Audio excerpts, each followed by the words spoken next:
Yep. Inside, I want to kill myself. We are on an 0-7 run over the last 2 days. After tonight was just complete bullshit.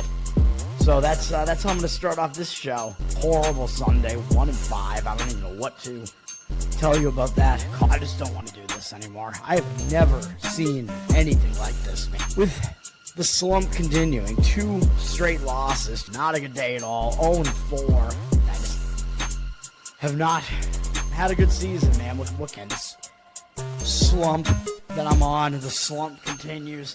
I've reached a new peak, actually. I'm going to burn my Bruins hat, man. I don't know what is going on with the Bruins. March 8th, is that what it is? I don't even know. It's March 9th, I think. Who even knows, man? I don't know what day it is anymore. I don't even know what day it is anymore, man. Back with you after the worst day that I could possibly have. Back with you, as I always am. Until I die, at least. 0-2 yesterday, and yesterday did not go well for me. 0-5. The worst month that I've ever had in my 18 years doing this. I don't know what to even tell you about this anymore. With the slump yesterday, as the slump discontinues. The slump continues. Somebody fucking kill me, please.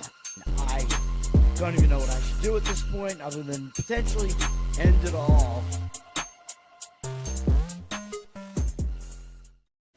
What's up, everybody? It's Toad, back with you. Toadstool Sports NFL Week 13 edition.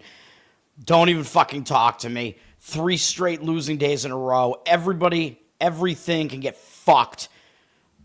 I don't even know what else to say about this fucking shit. I'm so fucking sick of college football. I hope the entire sport goes to hell.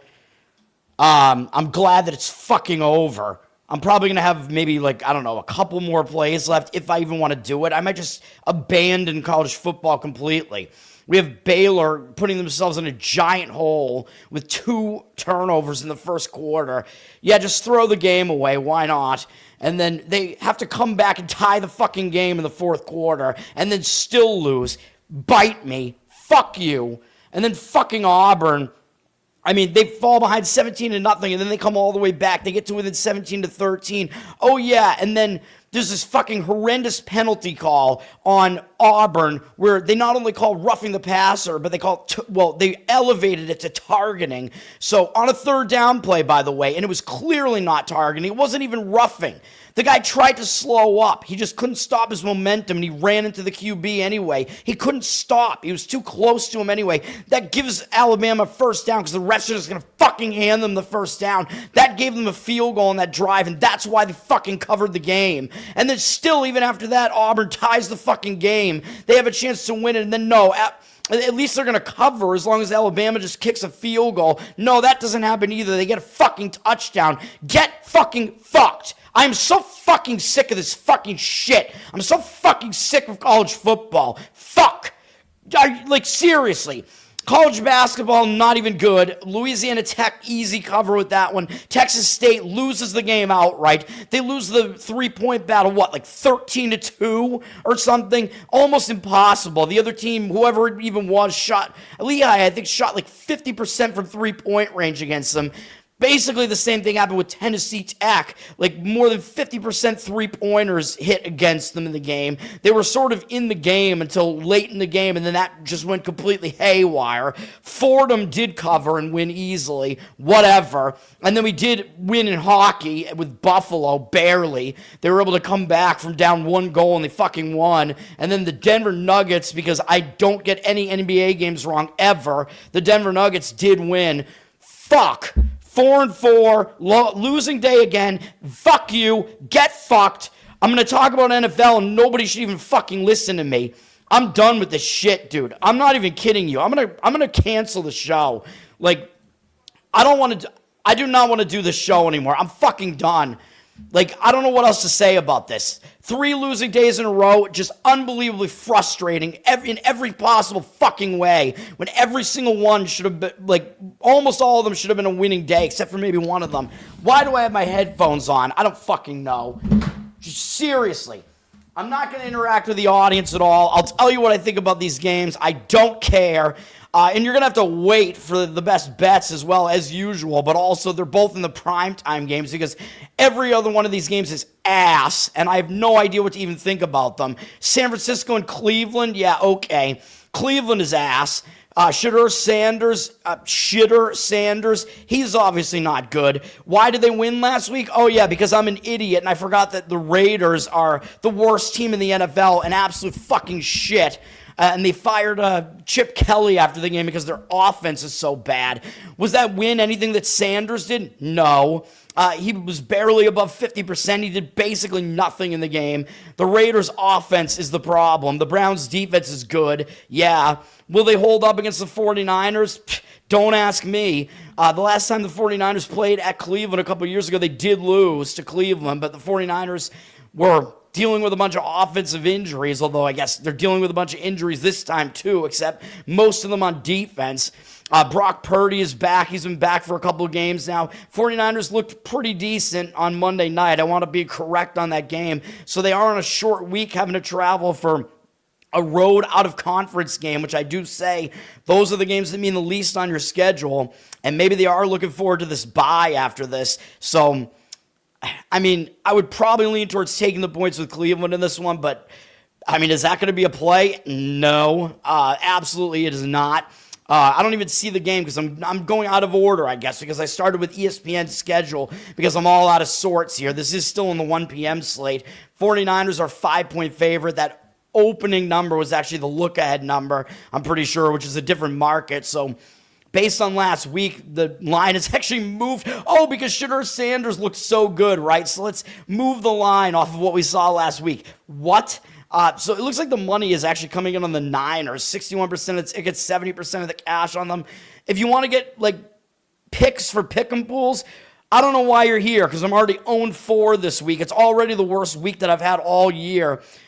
I don't even know what I would do with this game. Take the points with Cleveland, I guess, just based on what I think the situation looks like.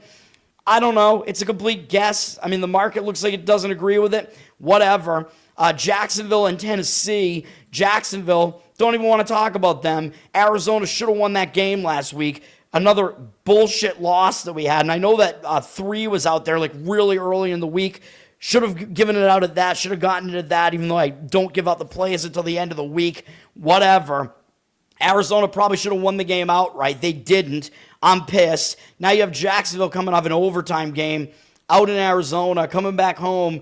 It is a divisional game, but they do have Indianapolis up next, so that does look like a little bit of a look-ahead component. They haven't even faced the Colts yet, and the Colts still leading the division. It's going to be a big game. Jacksonville, might they overlook Tennessee? Maybe. I mean, they also haven't played Tennessee yet, which is, this schedule is totally bizarre. The fact that Jacksonville's playing 2 of their division foes twice in the remaining, whatever that is, 6 weeks, doesn't make any sense. So schedule makers probably high when they made the schedule. Tennessee played pretty well last week, actually, all things considered, and they covered at home against Seattle. They are staying at home. But I don't really want any part of this because, again, Tennessee is coming off a pretty big game themselves. But at least what that does say is that, well, Tennessee can actually play competitively. Hey, Jaguars, it looked like they were going to be 7 on the opening number. Now they're 6. So you won't be able to get the touchdown with Tennessee, it doesn't look like. But I don't know. Jags are going to be the public side because the public doesn't want anything to do with Tennessee ever. 65% of tickets, 73% of the cash on the Jags. The money is saying the Jags, just like it was saying with the 49ers. I probably don't agree with it. I would probably take the points, even though I think home dogs are actually not as good later in the season. Houston at my Indianapolis Colts, also in the 1 p.m. slate. By the way, Indianapolis has just revealed that Daniel Jones has been playing for weeks with a broken leg, and he's just still out there playing with a broken fibula. So, what are you even doing, man? Like, Anthony Richardson, is he healthy? I don't even know. I don't know what's going on. Why is Daniel Jones playing with a broken fibula? I have no idea. And his leg is probably going to get torn off by this Houston defense. I mean, do you want a fragile quarterback like that going up against one of the best defenses in football? Probably not. Houston, I mean, we got a win with them on Thursday. Oh, yeah, I actually won an NFL game at one point last Thursday with Houston, beating Buffalo outright. That was a big win for Houston. You could argue they're in maybe a letdown spot after that, but do they really have a letdown spot when they're playing the team that they need to beat to move up in the division, Indianapolis? I don't think so. I don't think they could possibly have a letdown when Indianapolis is their opponent. Houston does have extra time off, although that extra time off, because it was last Thursday when they played, might hurt them a little bit because they had momentum going into that. 3 wins in a row. You don't really want to stop playing and alter your schedule, so maybe that's a little bit of a negative. Indianapolis, though, they're coming off a really difficult game themselves against Kansas City.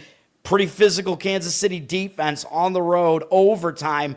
And now Indianapolis is having to turn around and play after that. They did have a bye the previous week, so I guess that might help them maybe not be totally fatigued after that. The spot to me doesn't look great for either team, but with both teams probably showing up here, I probably have to lean to taking the points with the Texans. I mean, you're looking at the team that's below the other team in the division right now, so they need it more. They're getting points, and they're the better defense, and they have a little bit of rest, and both teams are coming off huge games.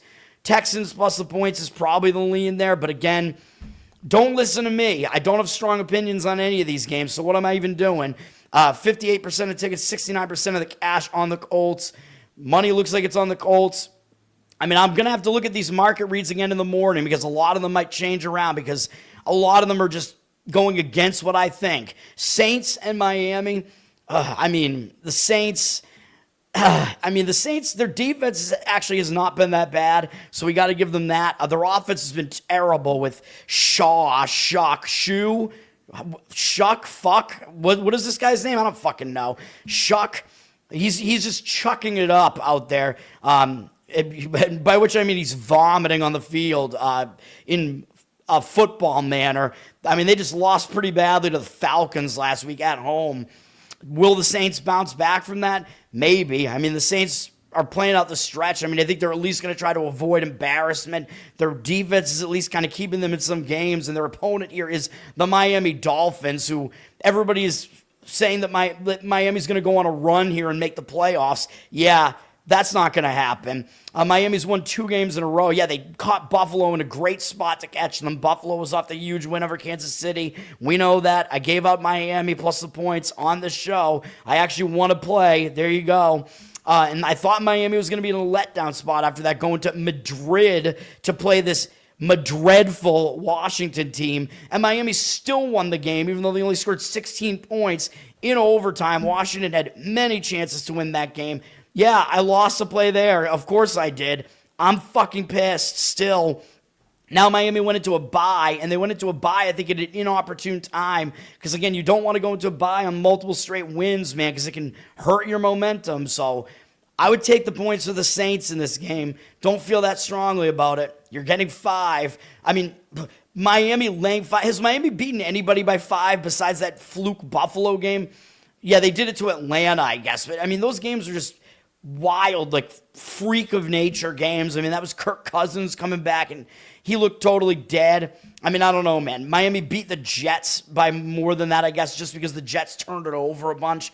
Yeah, I don't know. I don't trust Miami to be laying points at all, especially not in that spot. Whatever. Again, it looks like the money doesn't agree with me, but this is what I have to say about that.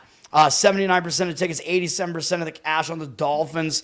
I would take the points with the Saints. I don't think I'm going to change my opinion on that one. Oh, yeah, the best game ever, Falcons and Jets. Don't we want to watch that? Great game here. Falcons, Penix is still out. The Falcons no longer have a penis. He's out for the season, I'm pretty sure, so it's going to be Kirk Cousins. Was that last game a fluke? Was it because they were playing the Saints and the Saints are just that bad?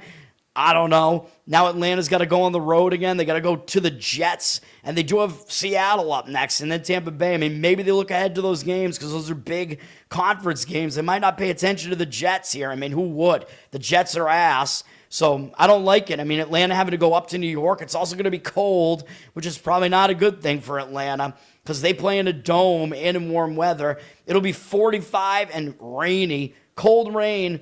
Probably not good for the Atlanta Falcons going up there. The Jets, yeah, they're terrible. I mean, I don't know. They're at least playing competitively-ish, I guess. I mean, they're coming off 2 games where they were double-digit underdogs, and they almost covered one. Like, they pushed against New England, and then they did cover, I think, by a half point against Baltimore. So they're at least staying within numbers like that. Now they're back at home. Probably the lean in this game is the Jets. Falcons are already up to a 3-point favorite, so you get more value on the Jets if you want it. Also, the Falcons, if you think that the injured player theory was a thing, so they played well in that first game again with Kirk Cousins last week. This time they actually, played well is relative, but they won the game. But usually that second game, they take a little bit of a step back after that. So I would probably take the points with the Jets. And again, the market doesn't look like it agrees. 55% of tickets, 68% of the cash. Yeah, this is going to be a bad week. I can tell you already. If my thoughts on these games are all disagreeing with the market, it's going to be bad. 1 p.m., Arizona has to fly east to face Tampa Bay. Arizona, we don't want to talk about them because they should have won against Jacksonville. What do you want? I wanted that win. Did not happen. Now Arizona, I mean, they keep losing all these, they've lost so many close games, dude. And then the games that they didn't lose close are just misleading scores where they actually either outgained their opponents seriously, like they did to San Francisco, or the stats were even, like with the Seattle game. This Arizona team, man, they're still just not as bad as they look, but now they got to go to the Eastern time zone, which I don't believe they've done this year. So it might be difficult for them. They're coming off that overtime game. They do have the Rams up next, so maybe that's a little bit of a look ahead. I mean, Arizona, their season is basically over, so, are they going to get up for a game where they have to go to the East Coast? I mean, it is Tampa. They're an all right team, but I don't know, man. Arizona, as a dead team, I mean, the games they're going to get up for that are remaining are probably just going to be primetime games and or the remaining games against the divisional opponent that they still have left, which is the Rams. So I kind of like Tampa Bay in this spot, and we just saw Tampa Bay get absolutely embarrassed by those Rams on Sunday night. Everybody saw that game. Tampa was horrific in the game. The Rams annihilated them 34-7. So usually when you see a team do that bad on prime time, you kind of want to look towards that team in the next game. Baker Mayfield got hurt in the game, and Teddy Bridgewater came in, and he looked like a fish out of Bridgewater, a bridge out of water. Is that a thing? Whatever. He was bad, obviously. I think he's not that bad of a quarterback, but he's old now, and he was out of practice. But we don't have to worry about that because Baker Mayfield looks like he is going to play in this game. It does mean there's no injured player theory coming into this, but you're still looking at Tampa Bay, I think, probably bouncing back from that horrific loss last week. So I would lean to Tampa in this one. Where are they? I don't know. Oh, they're listed as the Buccaneers here. 83% of the tickets, 86% of the cash on them. They're only a 3.5-point favorite. It looks like the market completely overreacted just to the Buccaneers getting slaughtered last week. And you'd think that this line move would indicate that it's not Baker Mayfield playing, but I'm almost positive he is. So it's absolutely insane that line was going to be 6.5, and now it's 3.5 for no other reason other than that Tampa Bay looked awful on Sunday night. That's the only reason. So, yeah, you're getting some value at Tampa. Lean to Tampa in that game. 1 p.m. slate, the last game is the Rams going to Carolina. The Pacific Coast teams going east. Not as bad as an East Coast team going west for a late night game, as I always say, but Pacific Coast going east for an early game, it's not exactly good, I don't think. And, of course, the Rams are the other end of that equation where they looked too good on Sunday night. I mean, Stafford, he's the favorite to win the MVP, even though has he really been that good? I don't know. I think it's more the team. The Rams are just playing really well as a team. Stafford's doing all right, but he's still an old man with a bad back. I mean, it would be kind of ridiculous if he gets the MVP because really this is the Rams team doing this. Their defense is good, but they looked really good on Sunday night, probably too good.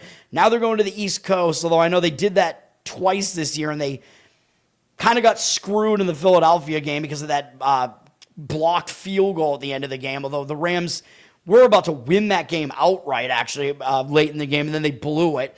So I guess maybe that's a bad sign. The only game that they actually really did well on the East Coast was at Baltimore, but that was Baltimore without Lamar Jackson, although Lamar Jackson looks hurt right now anyway. So I don't know, but the Rams, they have not made a travel. They have not had to travel like that since mid-October. So the spot doesn't look that great to me. And they do have a divisional game up next against Arizona. Meanwhile, this is actually the battle of like the primetime teams, right? Like the Rams looked really good. They put up 34 against Tampa Bay, blew Tampa Bay out on Sunday, and then on Monday night, Carolina looked terrible.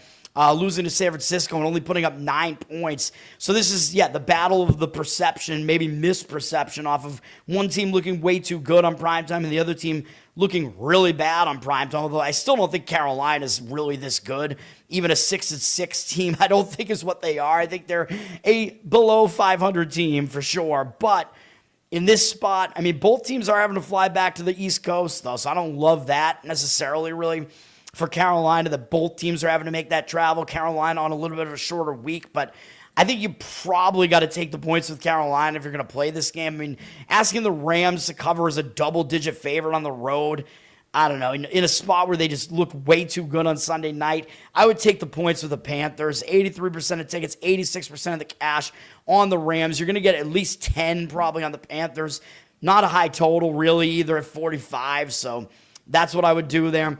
4 p.m. slate, Minnesota at Seattle. Minnesota, what are we going to do with Minnesota, man? Minnesota, J.J. McCarthy is out, and I think that's probably a good thing. Like, could anybody be worse than McCarthy was last week? He was so bad last week. Addison is on my fantasy team, and Addison had 0 points, although I didn't play him. He was on my bench, but still, McCarthy, he is not the real deal, man. I think it's time for McCarthy. Just go away. Next guy in line, here we go. It's going to be Max Brosmer making his first NFL start ever. He's played in a few games. Not started, but he did play in a few games this year. So he does have experience, I guess, in that regard, that he's played a little bit. But we don't know what we're going to get out of him, man. Brosmer, I mean, the crowd might actually be fired up for this because Brosmer actually played in college at Minnesota, and he's playing for the Minnesota Vikings, so he's kind of the hometown guy here. So the crowd, it's in Seattle. I was going to say the crowd might be up for that, but he's going to have to go play in Seattle. But even so, there might be some advantages to Brosmer in that, A, he's not J.J. McCarthy, so he might not be total ass, so we just don't know. We know McCarthy is ass. We just don't know if Brosmer's ass yet. But also, Seattle might not know what to prep for because there's no game film really on Brosmer, so they don't really know what the Minnesota defense is going to do. Minnesota, they're having to go to the Pacific Coast. I know it's not the easiest spot for them, but Minnesota looked so bad in that game against Green Bay, scoring 6 points. I kind of think they're going to show up with a better effort this time. Seattle, they're 8-3. I mean, they're probably not quite as good as that record would indicate. They're having to travel from Tennessee back to the Pacific Coast, so that's not easy either. I know they kind of just scraped by Tennessee. I mean, they were covering at various points in that game. I don't think the game was ever in question as far as, like, Seattle wasn't going to lose that game, but Tennessee did cut it to 6 late. As far as Seattle, maybe some teams are going to start figuring them out because the Rams obviously did figure out Sam Darnold. And the Rams already figured him out last year. Sean McVay knows how to stop Sam Darnold, but maybe teams are going to use that as kind of a, the teams can see that footage now and realize, we know what to do with Sam Darnold now, maybe. I mean, he didn't do that great against Tennessee last week. Now, this is actually the Darnold Bowl because he's going up against Minnesota, so there's a lot of things going on in this game. Darnold might be pumped up for this because Minnesota got rid of him, and Minnesota basically said, nah, even though you did well for us last year, you choked in high-pressure situations, you're out of here. We're going to go with J.J. McCarthy. So I think Darnold would be even more motivated if he got to face off against McCarthy here, but he'll probably be pissed and motivated because he's going to face a team that got rid of him. But Minnesota, they know what Darnold does, so the Minnesota coaching staff, they know his tendencies and stuff, so it kind of goes both ways there. So what do you do with this game? I don't know. You pass the game, in my opinion, but really, if you look at what happened in this line, 7.5 was going to be the line, according to the look-ahead on Seattle, obviously. Now it's 12, just because the Vikings looked terrible last week, and now it's Brosmer. But do you really think... well, first of all, the fact that the Vikings looked bad last week shouldn't even really matter. But then if you think this is all based on the quarterback situation, do you really think that it's worth moving the line 4 or 5 points? Is it really that much of a drop off from McCarthy to Brosmer? I don't see how it could be. McCarthy's terrible. It might be an upgrade. Who even knows? So there's no way that you should be getting 5 more points. 88% of tickets, 91% of the cash on Seattle. I would probably take the points with the Vikings. The Vikings, they also blitz a lot on their defense, so they might be able to pressure Darnold, and Darnold does not do well usually against those styles of defense. So that's something to keep in mind. Also in the 4 p.m. slate Eastern, Buffalo is going to Pittsburgh. Buffalo has had extra time off after losing to Houston on Thursday, so I think Buffalo's going to show up for this one after that, even though, yes, Houston is a punishing defense, but I think the fact that Buffalo has extra time off will help them because they lost that game, and it'll help them recover a little bit from the damage that Houston's defense caused. They're going into Pittsburgh here, and for Pittsburgh, this is a reverse injured player spot for Pittsburgh, so I know Pittsburgh lost last week. Debatably, they should not have. Fuck the Bears. Obviously, the Bears continue to be the most fraudulent team that I've ever seen. Pittsburgh, Aaron Rodgers is coming back here. Mason Rudolph made his 1 start last week in the injured player spot. They did play decently in the game. Now it's going to be Rodgers again. You know what I always say. Reverse injured player spot. When that star comes back, the team might take a little bit of a step back. He's got to get used to being back in there. The team has to get used to him being out there. So I don't like it for Pittsburgh. That's a negative. Pittsburgh does have Baltimore up next, too, although I'm not going to say that Pittsburgh is going to overlook Buffalo. And Buffalo, if I'm not mistaken, did Buffalo knock Pittsburgh out of the playoffs last? No, that was 2 years ago. Baltimore knocked them out last year. So Pittsburgh's playoff revenge is coming up next against Baltimore. They haven't played them yet this year. But, yeah, this spot to me, it pretty much does say Bills. Like, this is one of the stronger opinions. If I was going to add one to my card, it would be the Bills. They're laying 3 here. You might be able to get 3. It might have to be 3.5. 73% of tickets, 77% of the cash on the Bills. That's what I would do. All right. Vegas is at the Raiders. Vegas, they fired Chip Kelly, so maybe their offense will be better as a result of that. They were terrible last week against Cleveland. Yeah, so there is all that. So they are in a spot where they probably want to save face. I mean, I know people are going to talk about, oh, no, they're tanking, whatever. But tanking is not really a thing. Once you get out on the field, unless you're gambling against yourself and you really have, like, that incentive, like, monetarily or whatever, these guys are still playing for pride. You don't go out. It's like, you know, you have a natural tendency to want to live, right? You have a natural instinct to want to live or to want to win in football. Like, you don't want to just, you're not going to just roll over and like tank. Like, it's just against your human instinct. You know what I mean? So tanking is BS. So I don't think the Raiders are going to be doing that. I think they'll show up. I mean, they did lose to the Chargers earlier this year, 20-9 at home, which was a loss for me on the show because of course it was. Thought it was a bad spot for the Chargers. So yes, it is going to be revenge, road divisional revenge. That is a thing. A lot of times you do want to look that way in those second divisional matchups. However, I do think the Chargers are in a pretty positive spot here because they're coming out of a bye, and they went into the bye on a really negative note, losing to Jacksonville 35-6. So I think that bye is going to be as helpful as possible. Justin Herbert, 81 yards in the game. I mean, that's just insane. When you know you're throwing the ball because you're losing by that much, how do you have 81 yards? I have no clue. Like, I don't know what it is with the Chargers against Jacksonville, but now that the Chargers had that bye off of their ugliest loss in, like, years probably, well, probably their ugliest since the Raiders did kill them in, like, a fired coach spot, right, if I remember correctly. I don't remember, but whatever. I think this is a positive bye situation for the Chargers because they went into the bye on the worst note possible. They can use that bye to fix some things. The Chargers can. I think they'll show up for this one. I would probably lay the points with the Chargers. They are public. They're 9.5. 88% of tickets, 94% of the cash on them. They're public. Looks like maybe more of the money's coming in on them. All right. It's best bets time. We're going to do it. The primetime games are the best bets. Everybody's yelling me at this bet. I don't care. We're going to take Washington plus 6.5. You might be able to get 7. I don't think there's any rush in taking this number right now. I'm hoping it gets to 7. It looks like it's 6 with juice right now. I don't know if it'll get to that key number 7. We're fading the Denver Broncos. 81% of tickets, 61% of the cash on the Broncos. Total's fairly low at 43.5, so that's good. So I like taking points with a low total. I'm also going to like taking points against a team that is mostly a defensive team, and that is the Broncos. Broncos are not really equipped to blow teams out, especially on the road. Broncos offense, say what you want to about them. Their offense is far below average, probably a bottom 10 offense. Not good. Their defense is very good. Elite defense, and that's what they do, but that's not a recipe to cover by a touchdown on the road, okay? And I don't think the Broncos are quite as good as their record looks. Now we have a situation where you want to talk about bye situations. This is the poster child for this. I don't think I've ever seen anything as crazy as this, actually, as far as the inverted bye setup that we have here.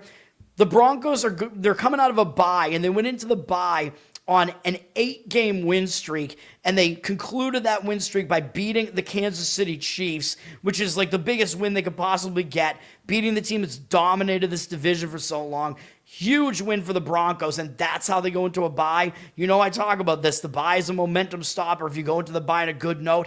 How could you have gone into the bye on a better note than that? 8 straight wins, beating the Chiefs? No. I think that bye is going to be really bad. And now they have to go to the East Coast for one of these out-of-conference road games, which I always talk about. It matters the least on the schedule, man. So when it comes to tiebreakers and stuff, this game's not going to matter very much. And by the way, that was even bigger, that win for Denver over the Chiefs, because Denver now has a 2-game lead, 2+ against everybody else in their division. So Denver has all this padding in their division now too. So I think that's going to make them a little bit complacent as well. They do have a divisional game next, although I know it's the Raiders, but the Raiders did play them close in Mile High. This game, to me, it does not look like a spot that is going to be anything resembling a focus spot for Denver, man. I'm sorry. Washington, I know they're not good. I told you they wouldn't be that good this year. I told you they would go under their team total, and that's already guaranteed. They can't get over 9.5 wins now. I know it's been a little bit bad for them. Jaden Daniels, he got hurt. I know. I don't think they were going to go over their team total anyway, but look at this situation for Washington, over their season win total, excuse me.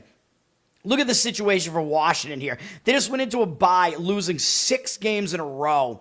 I mean, again, you want to buy at the best possible time. That's basically it. You go into the bye on 6 straight losses. The bye is going to usually stop whatever momentum you have, and that's what you want here. It's going to stop all that negative momentum. They can use that bye to fix some things. They get a primetime home game here. And again, I keep talking about this. When a team is going nowhere this year, which is the case with Washington, one of the situations they will show up for is a primetime game, especially at home. So I think they're going to. I know they don't have the better defense, but even so, Denver is not a very good offensive team. Washington still actually has the better offense. I know Daniels is out, but Mariota, he's not that bad, man. He's been capable. Debatably, he's actually been better than Daniels this year, so I don't mind that. I think that's fine. I don't think there's really that much of a drop-off with Mariota. You're getting a pretty good amount of points here. If you can get 7, that's even better. So that's what we're doing. I love this play. It's the best play of the week, in my opinion. Washington plus the points. That inverted buy setup plus the massive letdown spot that Denver is in. That is tasty, man. Oh, and by the way, Denver, as far as their wins, how many teams have they blown? Like, how many teams have they beaten by this margin? They did it to Tennessee at home, Cincinnati at home, and that was Cincinnati with Browning. And Tennessee, they didn't even cover against Tennessee, but they did win by 8. And then look at their other wins. They did beat Philadelphia on the road. I get that. Yeah, so they were an underdog in that game. That was a big win for them. Philly was kind of in a bad spot there. Then Denver only beat the Jets by 2 in London. Yeah, they blew out Dallas. That's, seems like more of an outlier as far as this schedule. But we know Dallas is just a horrendous defense. Probably worse than Washington's. I know Washington's isn't good, but Denver only beat Houston by 3. That was on the road. Vegas by 3, and then Kansas City by 3 last week, although Kansas City's really good. But still, also, if you look at just their road games, Denver lost the first 2 games on the road. They have not won any of their road games by more than 4 points. So they have not been capable of winning by a huge margin on the road. Although I know all those road games were against good teams. I get it. Indianapolis, Chargers, Houston, and Philadelphia. So, yeah, Washington's worse than all those teams. I get it. But, again, this is mostly going to be about the spot and, yeah, just the style that Denver plays. Taking the points, Washington. And then finally, Monday night. And, yeah, that one, the market read looks all over Washington in that one. So I like that. And then Monday night, I was going to wear my Jackson Dart jersey because he's coming back for the Giants, but instead what we're going to do is we're going to fade him and we're going to lay the points of the New England Patriots on Monday night, and that's going to be my other play. 74% of tickets, 77% of the cash on the Patriots. You can get the 7 out there. I don't know if it's going to get to 6.5. I kind of doubt it because it looks like they're going to be a public side because obviously the public's not going to be taking the Giants, and I know you don't really want to be on the public side on these primetime games usually, but it was correct last week, and I think it's correct here too because there's a lot going on with this situation, man. The Giants, they're coming off a huge performance. They had the Detroit Lions on the ropes, man, last week. The Giants could have won this game. They outgained Detroit in the game. They had Detroit completely on the ropes. They were winning the game by 10 in the fourth quarter, and they blew the game and had to go to overtime, and they lost in overtime. Absolutely brutal. Like, how did the Giants turn around off of that and they go play an out of conference game? I mean, I know it's the Patriots and they're 10-2, but this was a huge game for the Giants, and now they have to turn around after that. I don't like it at all. And by the way, the Giants did do a lot of weird, fluky things that just took the Lions by surprise. Like right away, they had like a flea flicker for a touchdown to start the game. So they were doing all these gimmicky things, man. So I think this game was kind of an outlier. And then later in the game, I know Winston caught a touchdown pass on another gimmick play and made a weird move to get into the end zone. So all very weird. And let's make it even worse for the Giants. Like I said, Jackson Dart is coming back. And why am I saying that's worse? I mean, Dart, I think he's better than Winston just in that he protects the football more. We know Winston throws a ton of interceptions. Winston is a gunslinger. I think talent-wise, they're both very talented. I don't think there's a huge talent drop-off one way or the other, to be honest. There's a reason why Dart is the starter. Jackson Darter. Jackson Start. There's a reason why he's there, man, and why they drafted him. He also has a little bit more of that dimension where he can run the football. I think a little bit more than Winston can at his age. Dart's still younger. He's got that extra dimension. I get all that. Dart does protect the football more, but this is a reverse injured player spot, man. Just like I said with Aaron Rodgers coming back. Dart's coming back. The Giants have been playing some decent football without him. I mean, look at what the Giants did with Winston in there. They covered against Green Bay and almost beat them, and then they covered and almost beat Detroit. So having their starter come back, again, they might kind of get a little bit complacent because of it. He's got to work his way back in. They got to get the chemistry back and whatever. I don't like this at all. And then for New England, they're coming off a really, really lackluster game against the Cincinnati Bengals. It was an ugly game. They went to Cincinnati. They probably should have lost the game, and I think they know that. I think that's going to scare them. And yes, I know New England does have Buffalo up next, but they do have a bye before that, so I don't really know that that's going to be that much of a look ahead. There's going to be a bye in between there. And they did already beat Buffalo once, although, yes, there will be a huge game, but New England does have huge padding against them anyway. But I expect New England to show up just because of that. I think 7 is actually kind of a short number here, even though I don't think New England is really as good as their record looks. And really the knock on New England is really easy schedule. They've been beating all these bad teams. Yeah, but guess who else is a bad team? Yeah, the New York Giants. They're a bad team, man. And the Giants actually are really bad at stopping the run. And I know New England is kind of more pass-based, but New England, they're a pretty balanced offense. They're going to run the football in this game, man. Meanwhile, I know New England doesn't have a great defense, but neither does the Giants. So neither do the Giants, I should say. New England has the way better offense, and it's a better spot. That's the way that it is. That's it. Those are the bets. Washington plus the points. Try to get the 7 on it. New England minus the points. Both primetime games. I'll talk about it again on Monday. I'll be back tomorrow, maybe, if I am still alive tomorrow morning. I am not happy. I don't even know what the board looks like tomorrow. I just hope there's not a lot of college basketball. At least there's not college football, because college football can eat it. After I had a great run in college football last year, this run in college football has been just atrocious. Learn to Toad on Instagram. Learn to Toad on Twitter. Like, subscribe to the channel here. Give me comments. Give me a good review on Apple, Spotify. Listen over there. Go to Covered in Uke on YouTube. My Uke stuff. Still got to get it up on the Patreon feed. Patreon.com/LearnToToad. I don't know why you would ever throw me money. I don't know why you would even listen to this show. Why are you doing any of this? There's no reason to do it. I'm wrong about everything. I'm a loser. Listen to Loser Cast, which is coming up soon. I'm on that show because I'm a fucking loser. So Loser Cast is coming up soon with me and Leighton and Tyler Yonke and 2 dudes who I've never heard of before. So we're really going to have a lot of chemistry on that show. It's going to be awesome. We're just calling everybody losers or whatever. So go look for that. That'll be out soon. I don't know when we're doing the first episode. It's coming soon. Patreon.com/LearnToToad if you want to support me because you're an insane masochist. I don't know why you would. We have a Patreon Uke feed, Spotify Uke feed there that I don't keep updated, and you can request songs that I will take forever to do. That's it. Peace for now. I appreciate it. Thanks for hanging out. I don't know why you would.